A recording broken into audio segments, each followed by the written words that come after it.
안녕하세요, 조커페이스입니다. 이번 영상은 게임주에 관한 영상입니다. 5월 7일 국내 증시에 있어 가장 큰 이슈는 카카오와 네이버의 호실적 발표였습니다. 특히 코로나19 사태로 인해 대부분의 기업들이 실적 부진을 겪고 있는 이 시점에 어닝 서프라이즈는 굉장한 일이었습니다. 전일 급등과 더불어 호실적 발표로 신고가를 기록한 두 종목을 마냥 부러워만 할 필요가 없습니다. 왜냐하면 게임주가 있기 때문이죠. 게임주 역시 비대면 온라인의 대표주자이므로 더욱 주목할 필요가 있습니다. 여기서 카카오와 네이버가 준 힌트를 잠시 돌아보면 호실적 발표 전에 외국인 및 기관의 대량 매수가 있었음을 알 수 있습니다. 따라서 수급 상황이 좋은 게임주를 선별하는 작업이 필요합니다. 우선 게임주 30종목을 시가총액 순서로 분류한 후 최근 50거래일의 수급 상황을 체크해 보겠습니다.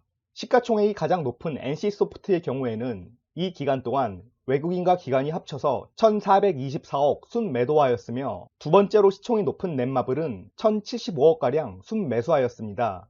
펄어비스의 경우 607억 순매수, NHN 역시 388억 순매수했음을 알 수 있습니다. 이 표를 외국인 기관의 수급을 기준으로 재정리하면 다음과 같습니다. 넷마블, 펄어빅스, NHN 순으로 외국인과 기관이 가장 많은 매집을 하였으며 그 다음이 W게임즈, 네오위즈, 썬데이토즈 순으로 110억, 69억, 52억 순서로 배치되어 있습니다. 물론 이 50일이라는 기간은 제 주관적인 견해에서 나온 수치이므로 절대적이라 말할 수는 결코 없겠지만 너무 짧지도 지나치게 길지도 않은 기간으로 정리한 것입니다. 따라서 상위 6종목 정도는 관심을 가지는 것이 좋다고 생각합니다. 다음으로 50거래일이라는 기간과는 무관하게 최근 수급이 개선된 종목을 정리해봤습니다. 최근 이 거래일간 넷마블이 198억, NC소프트가 168억, W게임즈가 94억 원을 외국인과 기관이 매수했습니다. 또 펄어비스, 네오위즈, 웹젠 역시 10억 이상 매수하며 향후 상승 기대감을 높이고 있습니다. 주가가 상승하기 위해서는 지금까지 말한 외국인과 기관의 매수세는 절대적인 선결 조건입니다. 그리고 게임주는 수급 상황 외에도 다른 여러 상승 요인을 더 가지고 있습니다. 앞에서도 살짝 언급했지만 코로나 사태로 인해 대부분의 기업 실적이 악화된 현재 비대면 온라인의 대표주자인 게임주는 오히려 상승할 확률이 높습니다. 기억하시겠지만 과거 2015년 6월 메르스 사태 때도 게임주의 급등이 나타난 적이 있습니다.